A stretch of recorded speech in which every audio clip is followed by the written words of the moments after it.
Ronald Reagan gave us a great example when federal employees decided they were going to strike. He said, you strike, you're fired. Simple concept to me. To the extent that we could use that once again, absolutely. Senator and Republican presidential candidate Tim Scott says that he thinks striking union workers like those who are part of the current United Auto Workers strike should be fired for simply flexing some muscle and going on strike in the first place. But UAW President Shawn Fain ain't playing around, and he's not gonna just let that anti-worker comment slide. So now, thanks to Senator Scott's big mouth, Scott is facing a labor complaint that could lead to punishment from the National Labor Relations Board. So here's how Fain pulled that off. According to the National Labor Relations Act, anyone can file a charge against an employer, even if they don't work for that employer, okay? So Fain filed a complaint against Tim Scott as the employer of his campaign staffers. The National Labor Relations Act states that it is illegal for employers to interfere with, restrain, or coerce employees in the exercise of collective bargaining rights. And as Benjamin Sachs, who's a professor of labor law over at Harvard, explained to The Intercept, if a reasonable employee could interpret the statement as, if I strike, I'm fired, then it is without a doubt an unfair labor practice violation. And should the NLRB rule against Scott, he'll probably have to do something that would drive him insane, inform his own staffers, his own employees of their rights as workers. So good. So many things come to mind for Tim Scott, who's got a lot more problems than materializing a girlfriend before the Iowa caucuses. Come on. Just the idea that this is the status of labor in this country. Tim Scott has never thought about labor as an issue that he's ever had to address, and so he went out and broke the law on camera. He's so ignorant to the issues of American labor that he went out and just ran off at the yap. Never mind that the air traffic controllers are a public sector, we're a public sector union. And so obviously directly under the auspices of Ronald Reagan's authority. And the UAW is a private sector union. Never mind that. Also, just read the room. Even that homie in the overalls had no response to this. Like, you're just up here just cackling about firing workers? That's funny to you? In the state of this American economy, this guy's clueless. He's done. But so he's trying to do, he's trying to get some kind of traction. Did you see the picture of him at the McDonald's? I stopped somewhere in the middle of nowhere because there was a McDonald's, now I'm gonna eat. It's just trying to gain some traction. So one of the main veins of gaining traction, if you're losing and you're talking to Republicans, is to bring up the name Ronald Reagan. Who cares? Just say Ronald Reagan did it, therefore you should listen to me because I said Ronald Reagan. So Ronald Reagan fired some federal employees from some, air traffic controllers back in 1982. So therefore we should do it now in 2023 with UAW workers in the auto industry because that makes sense. Those things connect. They're used to not having to make sense with their arguments, so therefore it just gets thrown out there. And as you said, the ignorance of not knowing how that works is because they just don't pay attention to it. I really thought that they're giving all of these one-liners to their loyal followers and they eat it up. I didn't know that they actually don't know anything past the 1 to 2 one-liners that they're actually giving to their folks that are eating it up.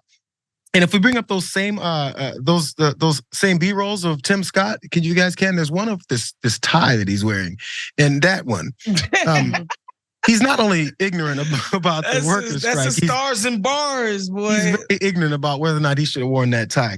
Oh my Lord! Oh my word! But this is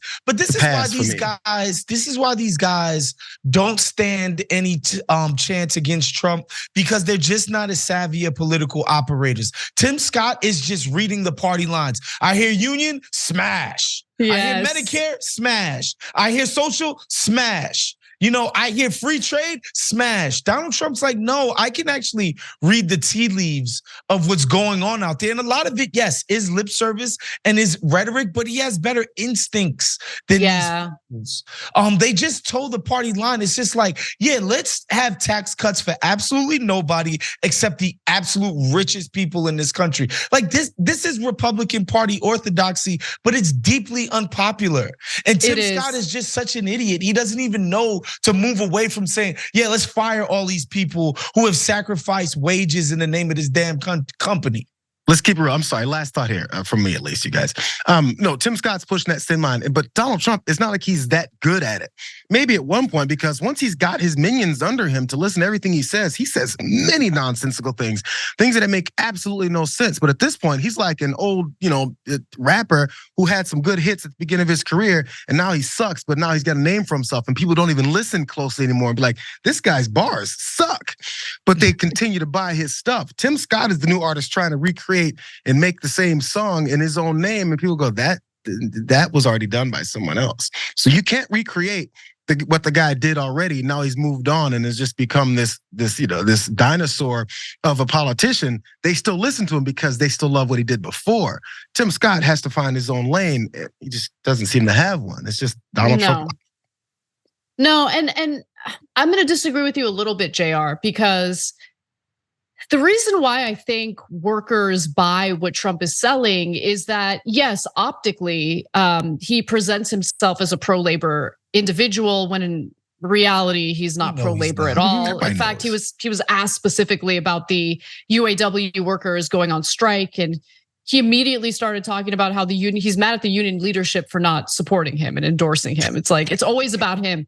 But when you think about what the economy looked like during his term, and this is obviously prior to COVID tanking the economy, he would bully Jerome Powell, the head of the Federal Reserve, to keep interest rates low, which allowed for these corporations to keep borrowing money effectively for free and then use that money on stock buybacks, which helped pump up the stock market, which helped the retirement accounts of these workers. So when they talk about, the economy was doing so much better under Trump, they're referring, I think, mostly to how their brokerage accounts and how their retirement accounts were performing, because the stock market did perform well under Trump, right? But when it comes to bringing jobs back, manufacturing jobs back to the United States, he didn't do any of that, right? So when we talk about job creation, no. When we talk about deregulation and tax cuts for the rich, Trump certainly did a lot of that. But to your point, was about how Scott doesn't know what he's doing. He doesn't even realize how unpopular his talking points against labor happen to be. I think Nikki Haley has him beat, because Nikki Haley bragged on national television about how she's a union buster. And I mean, if that's their way of winning, please keep winning for us. Please go out there on the campaign trail and talk about how much you despise labor and how much you want to bust unions. Now, with that said, Scott did respond to the complaint that Shawn Fain filed with the NLRB. He argues that big labor's wish list of a massive pay raise for a French-style work week would make the American auto industry less competitive, encourage outsourcing, and leave workers even more vulnerable to automation. It would put the industry on a path to more taxpayer bailouts or bankruptcy while the big labor bosses lined their pockets. Oof, those are some fighting words. I'd be careful. The UAW is one of the most corrupt and scandal-plagued unions in America. I mean, they've been around for a very long time. So he also says that they are showing their true colors once again, and auto workers and taxpayers will be left holding the bag together. They want to threaten me and shut me up. They don't scare me.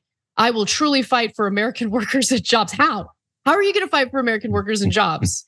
You want them to be fired if they demand better pay and better treatment at work. I mean, come on. But any final words on his reaction? You got something, Waz? I do.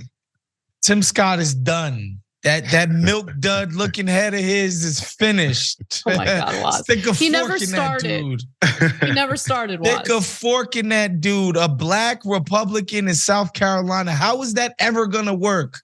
Are you kidding me? any single. So by the way, let's not even start there, please.